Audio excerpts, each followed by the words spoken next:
During the victory of World War I, German colonies in Africa and Asia were integrated into the British Empire. The colonies that were integrated were present-day Tanzania, Burundi, and Rwanda, and so on. The British Empire at its peak governed around 458 million people and covered around 35.5 million square kilometers, nearly a quarter of the entire Earth's landmass.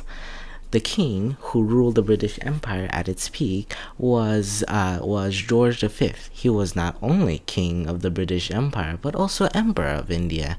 George VI was the last emperor of India until August 1947, when the British Raj was officially dissolved. Other giant empires like the Mongol Empire, the Russian Empire, or the Qing dynasty were not even close in terms of land size compared to the British Empire. Now, in the title, I stated that the British Empire almost conquered the moon.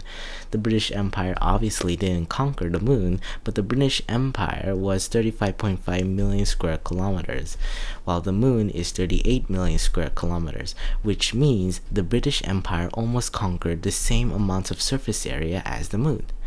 The British Empire stayed strong until World War II and the years following after, when Nazi Germany and the Empire of Japan weakened the British Empire in Africa and Asia and Europe.